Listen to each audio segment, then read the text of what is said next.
खबरें तफसील से। आज गुजरात में सी प्लेन खिदमात का आगाज हुआ। पीएम मोदी ने सी प्लेन का इफ्तिताह किया और पीएम मोदी सी प्लेन पर सवार हुए। इस तरह से मुल्क में पहली बार सी प्लेन खिदमात की शुरुआत हुई है। ये सी प्लेन केवड़िया से अहमदाबाद के साबरमती तक जाएगा। सी प्लेन में एक वक्त में 19 अफराद सवार हो सकते हैं और सी प्लेन का टिकट 1500 रुपए होगा।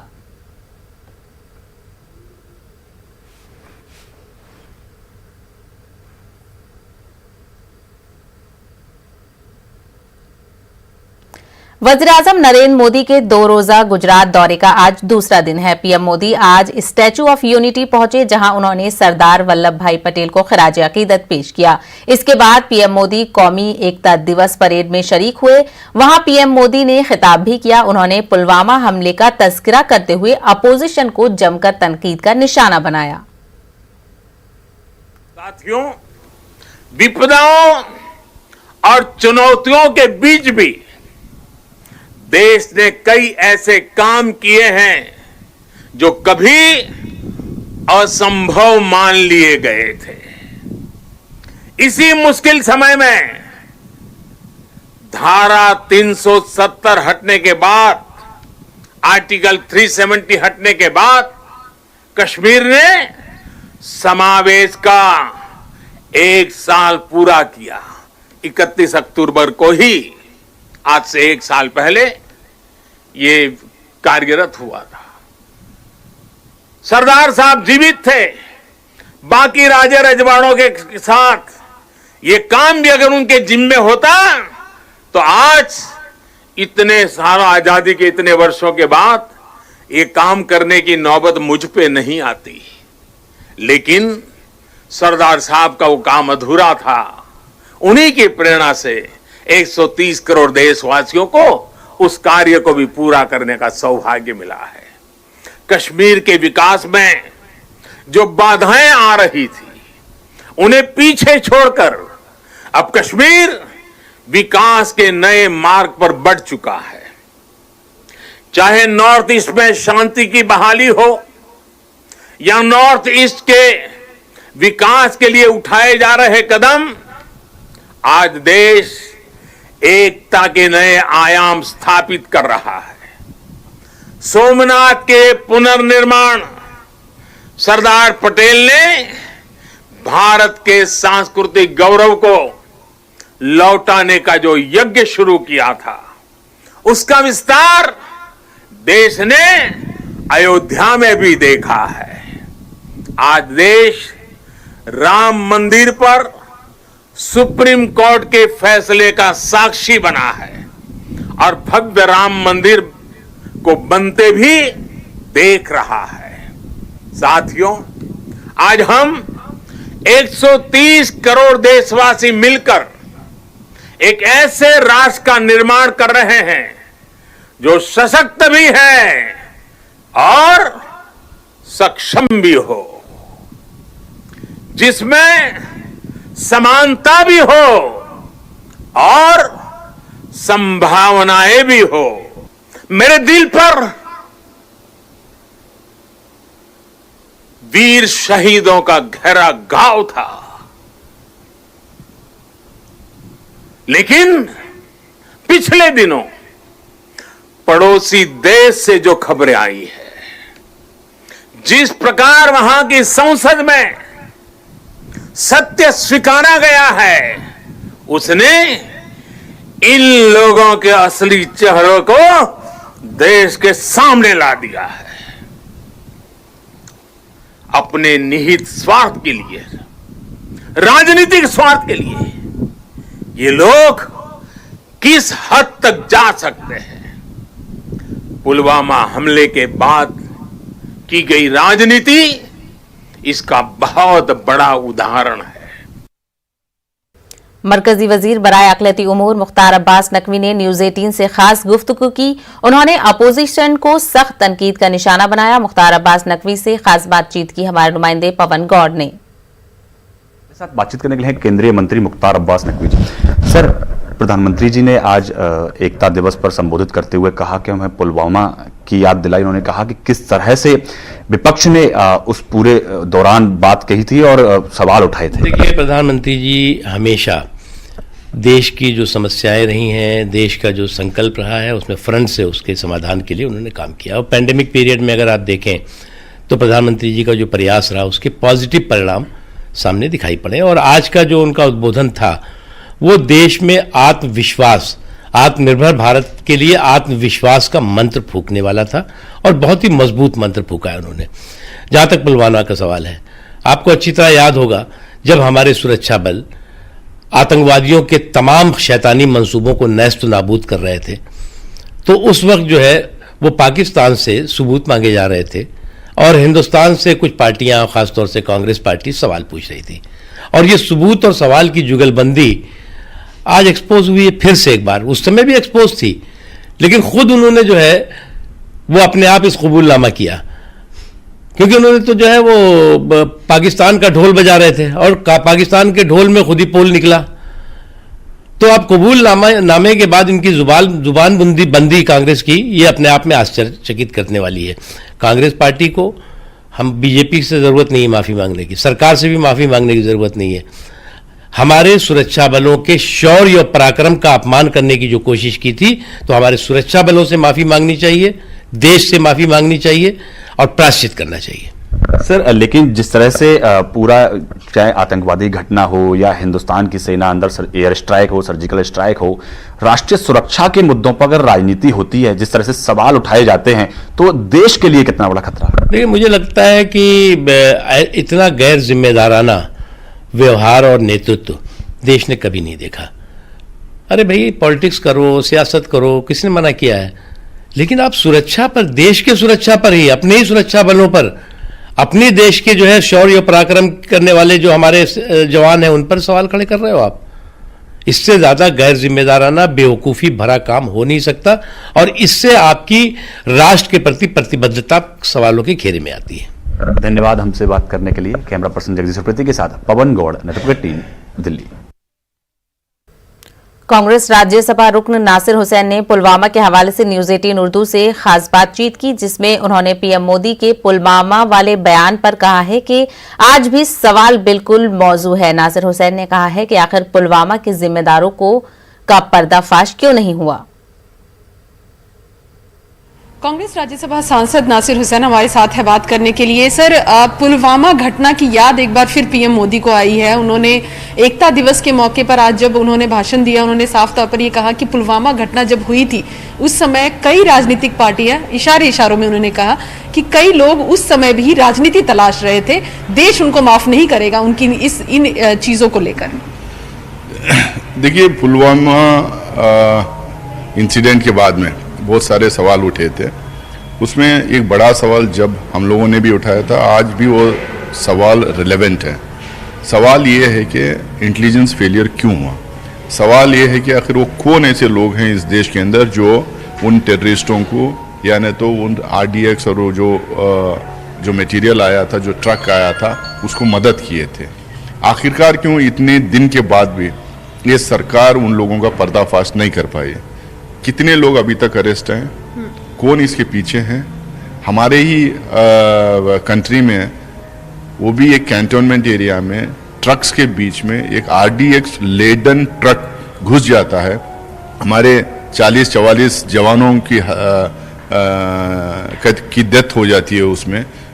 उसके बावजूद भी हम सिर्फ यही कहते हैं कि पुलवामा पुलवामा पुलवामा। पहले भी तो हमारे जवानों की जो डेथ हुई, हमारे जवानों की जो मृत्यु हुई, उसके लिए कौन रिस्पॉन्सिबल है। पाकिस्तान तो है ही है, वहाँ से तो ट्रक आया ही था, लेकिन हमारे देश में कैसा घुसा और कैंटोनमेंट एरिया में कैसा घुसा और वो कैवलकेड में कैसा घुसा, इसका जो है जवाब प्रधानमंत्री को इस देश को देना है। सिर्फ इलेक्शन के टाइम पे ये सब चीज़ें ला के गंदी राजनीति करके बंटवारा करके वोट बटोरना नहीं है। हमारे जवानों को जो जवानों की मृत्यु के लिए जो रिस्पॉन्सिबल हैं उनको फाइंड आउट करना, उनको ट्रेस करना, जो हमारे अंदर के जो गद्दार हैं उन लोगों को जो है शिक्षा पनिश करना, ये जो है इस सरकार का काम है। उस डायरेक्शन में तो अभी तक कोई काम नहीं हुआ। लेकिन प्रधानमंत्री की तरफ से ये कहा जा रहा है कि उस समय कई राजनीतिक पार्टियों ने, कई लोगों ने इनफैक्ट जो है वो इस पूरे मामले पर राजनीति करने की कोशिश की है, देश माफ नहीं करेगा। पाकिस्तान के संसद में जब ये बात कही जा रही है कि पुलवामा घटना उनकी तरफ से की गई और उस समय सवाल जो उठाया गया था कई राजनीतिक पार्टियों की तरफ से वो बहुत गलत था, ये पीएम का कहना है। देखिए जितने भी टेररिस्ट इंसिडेंट्स हुए हैं उसमें ज़्यादातर टेररिस्ट इंसिडेंटों में पाकिस्तान का हाथ है, ये सारी दुनिया को पता है, और उसके खिलाफ कार्रवाई भी होना वो भी जो है पूरा देश चाहता है। लेकिन देश के लोग ये भी चाहते हैं आखिरकार क्यों ये इंसिडेंट्स होते हैं। हमारी इतनी स्ट्रांग आर्मी है, हमारा इंटेलिजेंस इतना स्ट्रांग है, हमारी सरकार जो है इतना इन चीज़ों के खिलाफ बोलती है, तो भी सरकार का काम होता है कि अपने इंटेलिजेंस सिस्टम को जो है वो स्ट्रेंथन करें। वो ऐसे जो लोग हैं जो बार बार गद्दारी कर रहे हैं, जो बार बार जो है ऐसे इंसिडेंट्स को जो मदद करते रहते हैं हमारे देश के अंदर, उनको एक्सपोज करें, उनको पकड़ें और उनको जो मालूम शिक्षा उनको जो है पनिश करने का काम करें। उस लाइन पे तो कोई काम हो नहीं रहा है। भाई देश जाना भी चाहती है ना, आखिरकार कैसा वो ट्रक वो उस कैबलकेट के बीच में घुस गई। देश की जनता ये भी जानना चाहती है कि भाई आखिरकार वो गद्दार लोग हैं कौन। तो ये ज्यादा इंपॉर्टेंट है। अब ठीक है, आपने तो जवाब दे दिया, हमारी सेना तो जवाब दे दी, लेकिन आगे ऐसे इंसिडेंट्स नहीं होना है ना। अगर नहीं होना है तो हमारा इंटेलिजेंस सिस्टम को स्ट्रेंथन करना पड़ेगा, फाइंड आउट करना पड़ेगा भी इसके पीछे कौन लोग हैं। उसमें तो कार्रवाई नहीं करते हैं। क्यों कार्रवाई नहीं करते? क्या ये चाहते हैं क्या कि इसी तरह के इंसिडेंट्स होते रहे? चलिए, धन्यवाद। तो साफ तौर पर नासिर हुसैन जी का कहना है कि सवाल ये है कि पुलवामा घटना का जवाब भले ही भारत दे दिया हो, लेकिन आखिर ये घटना क्यों हुई? आरडीएक्स से भरा हुआ ट्रक भारत की सीमा के अंदर कब और कैसे आया? और सबसे बड़ा सवाल कि देश के अंदर ही गद्दार कौन है, इस बात का जवाब प्रधानमंत्री को देना चाहिए। कैमरा पर्सन सोनू के साथ Ranjita Jha, news 18 network. Break के बाद आपका खैर मकदम है। महबूबा मुफ्ती के दफा 370 से मुतालिक बयान पर संजय राउत का रद्द अमल सामने आया है। उन्होंने कहा कि आइन के खिलाफ चीन की मदद की बात करने वालों की जगह जेल में है, चाहे वो फारूक अब्दुल्ला हो या फिर महबूबा मुफ्ती। उन्हें फौरी गिरफ्तार करके 10 साल के लिए अंडमान भेज देना चाहिए। अगर कोई चाइना का हेल्प लेकर हिंदुस्तान की हमारी संविधान को चैलेंज कर रहे हैं, चाहे फारूक अब्दुल्ला हो, चाहे दैट लेडी महबूबा मुफ्ती हो, ये लोग अब तक खुलेआम कैसे बैठे घूम रहे हैं? ऐसे लोगों को अरेस्ट करना चाहिए तुरंत और अंडमान भेजना चाहिए 10 साल के लिए। तो दूसरी तरफ शिवसेना लीडर संजय राउत ने तेजस्वी यादव की दिल खोलकर तारीफ की है। उन्होंने कहा कि तेजस्वी अगर अक्सरियत के साथ सीएम बनते हैं तो इसमें हैरत की कोई बात नहीं है। एक नौजवान बिना किसी मदद के जद्दोजहद कर रहा है, उसके अरकान खानदान जेल में है, सीबीआई और आईटी हुक्काम पीछे पड़े हैं। बिहार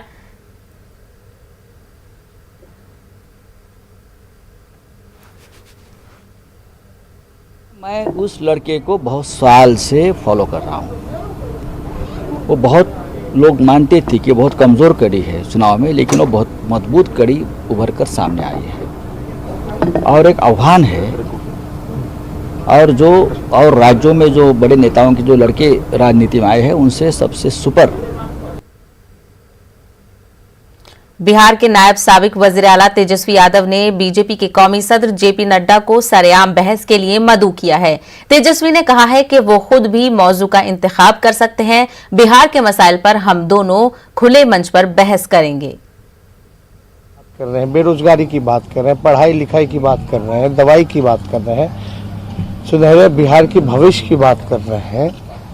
मेरे ख्याल से कौन ये लोग देखिए मुद्दे पे एकदम नहीं बहस करना चाहते हैं। नड्डा जी को इतना बताना चाहिए कि भाई बिहार को विशेष राज्य का दर्जा क्यों नहीं दिला पाए, बिहार को विशेष पैकेज क्यों नहीं दिला पाए, आयुष्मान भारत में बिहार को पिछले वित्तीय वर्ष में एक भी पैसा क्यों नहीं दिया गया, महंगाई पे क्यों नहीं बोल रहे हैं, मजदूरों की जब बात थी तो इन लोगों ने मुंह क्यों फेरने का काम किया। नड्डा जी को बताना चाहिए बाढ़ में इतना नुकसान हुआ, तबाही हुआ, आप एक बार तक झांकने तक नहीं आए बिहार। अब चुनाव है तो वोट मांगने घूम रहे हैं। आपको कम से कम सेंट्रल की तो टीम भिजवा देते, खुद नहीं झांकना था। तो बाढ़ में लगभग 85 लाख आबादी प्रभावित हुई है। अब तक जो है कोई घूमने वाला सेंट्रल की टीम तक घूम के आकलन तक नहीं की है कि क्या होगा। नड्डा जी समय स्थल चुन ले, हमसे खुली चुनौती है, हमसे बहस कर ले। बिहार के विकास के मामले में, गरीबी के बारे में, बेरोजगारी के बारे में, या वो अपना ही कोई विषय चुन करके हमको बता दे, हम स्वीकार करें। वहीं बिहार असेंबली इंतखाबात के पेश नजर सियासी पार्टियों के जरिए किए जाने वाले वादों का सिलसिला जारी है।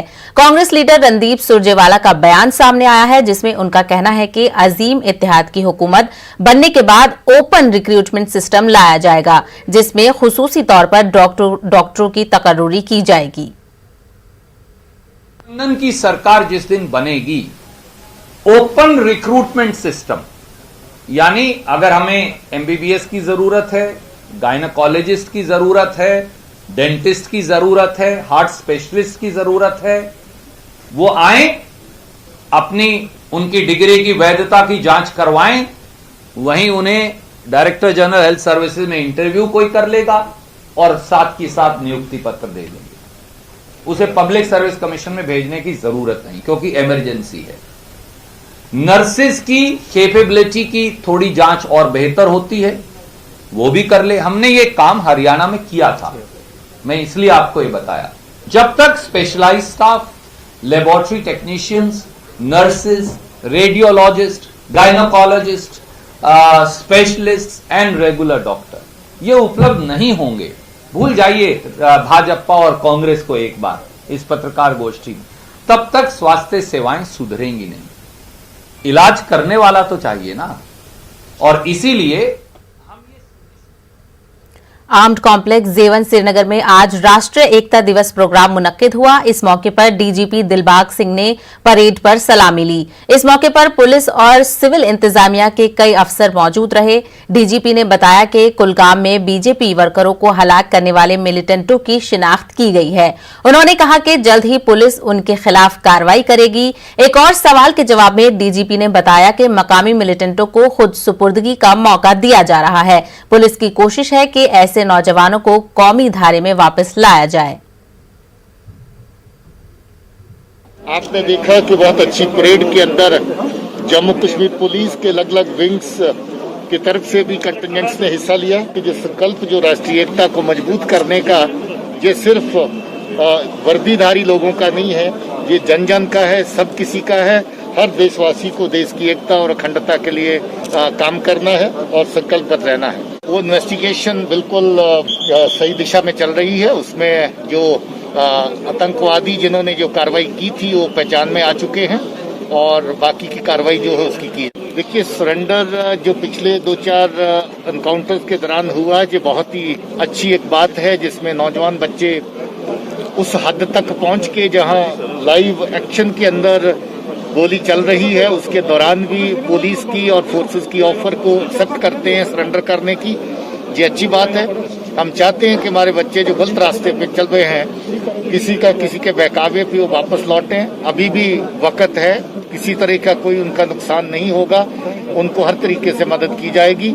इसके साथ साथ जो हमारे नौजवान बच्चे आज बहुत सारी एक्टिविटीज, पॉजिटिव एक्टिविटी जो हो रही हैं, वो स्पोर्ट्स की एक्टिविटी हो, चाहे बाकी कोई कार्यक्रम इस तरह के पॉजिटिव हो, उसमें बहुत बढ़ चढ़ के हिस्सा ले रहे हैं। हम लोग उसमें भी सब बच्चों की सपोर्ट कर रहे हैं और आइंदा भी इस तरह के कार्यक्रम हमारे आंध्र प्रदेश के रियासती वजीर बराए फाइनेंस बी राजेंद्र प्रसाद ने आज कर्नूल का दौरा किया। इस दौरान उन्होंने तुंगभद्रा पुष्करालू घाट के कामों का जायजा लिया। रियासती वजीर ने पुष्करालू के कामों को जल्द से जल्द मुकम्मल करने का ओहदेदारों को मशवरा दिया। इस मौके पर आरएनबी के ओहदेदारों के अलावा रुकने असेंबली हफीज खान, रुकने पार्लियामेंट डॉक्टर संजीव कुमार व दीगर भी मौजूद थे। वाज़ेह रहे कि तुंगभद्रा पुष्करालू 12 साल में एक मरतबा मुनक्किद किया जाता है। 20 नवंबर से इसका आगाज होगा, जो 2 दिसंबर तक जारी रहेगा।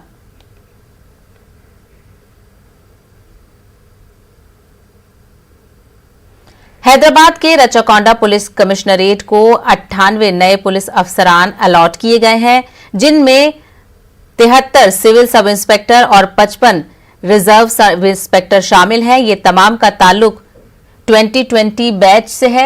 नए सब इंस्पेक्टरों का रचाकोंडा पुलिस कमिश्नर महेश भागवत ने इस्तकबाल किया। अपने खिताब के दौरान उन्होंने फराइज पर लौटने वाले नए पुलिस ओहदेदारों को मुफीद मशवरे दिए। पुलिस के वकार को बरकरार रखने का मशवरा दिया।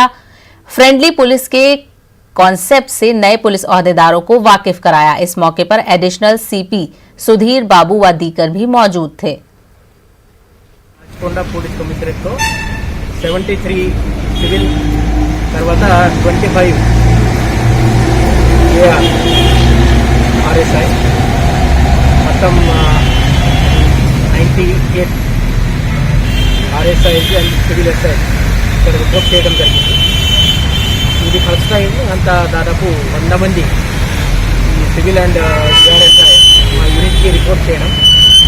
రాచకొండ 1 జూలై 2016లో ఫామ్ అయిన అప్పటి నుంచి ఇక్కడ చాలా వ్యాకెన్సీ ఉన్నాయి. కొన్ని పోలీస్ స్టేషన్స్లో లా అండ్ ఆర్డర్ డ్యూటీ కావచ్చు, క్రైమ్ డిఎస్ఐ కావచ్చు, అలాంటి పోస్ట్లో ఈ డైరెక్ట్ ఎస్ఐ లేనా కాబట్టి అక్కడ ఇష్యూస్ అవుతున్నాయి. కొత్త వచ్చిన ఎస్ఐ వాళ్ళు ఆల్రెడీ అకాడమీలో ట్రైన్ అయ్యి ఇప్పుడు ఇక్కడ మన డిస్ట్రిక్ట్ ట్రైనింగ్ కోసం जम्मू कश्मीर में प्रधानमंत्री ग्रामीण सड़क योजना काफी हद तक कामयाब रही। पीएमजीएसवाई के तहत मुल्क भर में बेहतरीन कारकर्दगी दिखाने वाले 30 अजला में जम्मू कश्मीर यूटी के 12 अजला भी शामिल हैं। पेश है श्रीनगर से हमारे एसोसिएट एडिटर शब्बीर अहमद की ये रिपोर्ट। आप ये रिपोर्ट देखिए और मुझे दीजिए इजाजत।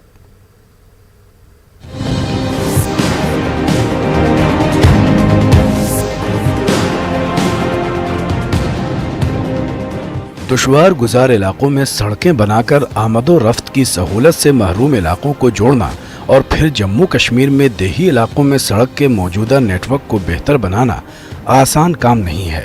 इसके बावजूद प्रधानमंत्री ग्रामीण सड़क योजना से मुंसलिक लोगों ने इसको यकीनी बनाया है। मुल्क भर में इनके काम की सराहना की जा रही है। इस स्कीम की हालिया रेटिंग्स के तहत जम्मू के 12 अजला मुल्क के 30 ऐसे अजला की फहरिस्त में शामिल हैं जहां स्कीम के तहत बेहतरीन काम हो रहा है। ये रेटिंग सिर्फ सरकार की जानिब से ही नहीं मिली है, बल्कि इन इलाकों में रहने वाले लोग भी पीएमजीएसवाई और दीगर मुतल्लिका अफसरान की काफ़ी सताइश कर रहे हैं। डिपार्टमेंट ने जिस ठेकेदार को लगाया वो भी अच्छा ठेकेदार, हमें भरोसा हुआ कि उसने अच्छा काम किया। ये पीएमजीएसवाई के हम शुक्रगुजार हैं और आइंदा के लिए जिस डिपार्टमेंट को ये हैंड ओवर होगी ऐसी होनी चाहिए कि इसको बर्फ़ के सीज़न में स्नो कटर लगना चाहिए, चैन वाली मशीन ना हो। 2 सालों से बड़ी शिद्दत से इसमें काम चल रहा है और पिछले 2 सालों से मैकडम डाल के हमारी रोड को कंप्लीट कर दिया। पीएमजीएसवाई कश्मीर के चीफ इंजीनियर रफीक अहमद रफीक का कहना है कि रुकावटों के बावजूद पीएमजीएसवाई के तहत काम तेजी से हुआ है। उन्होंने कहा कि 1480 किलोमीटर फेयरवेदर सड़कें मंजूर हुई हैं। इनमें से 1444 किलोमीटर पर काम मुकम्मल किया गया है। उन्होंने कहा कि 3000 किलोमीटर पर मैकडम बिछाने को भी मंजूरी मिली है। कोरोना वायरस के बावजूद इसमें से 2700 किलोमीटर पर मैकडम बिछाने का काम मुकम्मल किया गया है। वाज़ेह है कि बदलते मौसम की वजह से कश्मीर में काम का एक महदूद वक्त होता है। 700 किलोमीटर हमने सिर्फ इस साल किए, 710। It is almost 30% of the total जो हमने आज तक अचीव किया था 2003 से। इस साल का जो अचीवमेंट है that has been the highest. That's why this is basically worth ये शोकेस की लायक इसलिए है। और हमारी जो है JK has basically figured throughout आज तक की डेट में highest performing, best performing union territory among the states as 30 best performing districts में हमारे 12 districts have basically figured and Kashmir के 7 districts have figured in that. दूर दराज इलाकों के लोग सड़कों पर मैकडम बिछाने और दीगर कामों से काफी खुश हैं। जबरदस्त दोब हेकान गाड़न मतलब मुश्किल सवार मुश्किल बेद जनान मतलब प्रॉब्लम गो वह टाइम कंस्ट्रक्शन चलान तो वह मैकडम वैकडम गो अमे मतलब बड़ा आसाइश गई। शुक्रगुजार पीएमजीएसवाई डिपार्टमेंट। चीफ इंजीनियर का कहना है कि सड़कों की देखभाल का भी खास ख्याल रखा जा रहा है। ठेकेदारों को हिदायत दी गई है कि सड़कों की तामीर और तजदीद मुरम्मत के दौरान काम के मेयार का खास ख्याल रखा जाए। अब we have basically launched e mark it's all computer based monitoring of this maintenance of the rural roads. उसमें क्या होता है, आपको जैसे आपका आज रोड कंस्ट्रक्शन खत्म हो गया, देन द मेंटेनेंस स्टार्ट्स। तो हर महीने कॉन्ट्रैक्ट हमारे उस पर रजिस्टर्ड है, हमारे एईज रजिस्टर्ड है, जेईज रजिस्टर्ड है, एक्जिन रजिस्टर्ड है। उससे एक हर महीने उसको एक मैसेज आती है, भैया आपकी मेंटेनेंस ड्यू हो गई। He has to maintain it and then he generates a bill. It goes automatically to the executioner. Executioner pushes the button, it goes to the JE, and JE का ये है कि JE को site पे जाना है, because unless he goes to JE site पे जाएगा तब तक वो ऐप उसको वो चलेगी नहीं। जब वो उस रोड पे, बिकॉज जियो टैग्ड है, और जियो टैग पे उसको एक वहाँ से आता है, इस आरडी पे आप फोटो उठाओ, इस आरडी के ड्रेन का उठाओ, इस आरडी के पेमेंट का उठाओ, इस आरडी के शोल्डर का उठाओ। वो फोटो उठा के पिक अपलोड करता है। Once it gets upload, it goes to the AEs system, he logs in, AE rates it. अगर एई उसको रेट करता था, वो उसको मार्किंग दे देता है, it is okay. If you have contractor, अगर कॉन्ट्रैक्टर को 80% से कम ग्रेडिंग मिलती है, उसको पेमेंट नहीं मिलेगा और उसकी परफॉर्मेंस भी रेड टैग में हो जाएगी, he is not performing well. PMGSY एक मजबूत स्कीम है। PMGSY 3 के तहत कई देही इलाकों को तरक्की की राह पर गामजन किया जाएगा। इसके तहत जम्मू कश्मीर में 1950 किलोमीटर सड़कों को मंजूरी मिल गई है। इससे ये साफ जाहिर हो रहा है कि आबादी की एक अच्छी खासी तादाद और दीगर इलाकों को अब स्कूल, अस्पताल, फल और सब्जी मंडियों जैसी अहम सहूलतों से जोड़ा जाएगा। इससे देही इलाकों में मेयार जिंदगी मजीद बेहतर होगा। ये देही इलाकों की मईशत के लिए एक संग मील साबित होगा। न्यूज़ 18 उर्दू के लिए शब्बीर अहमद मीर की रिपोर्ट।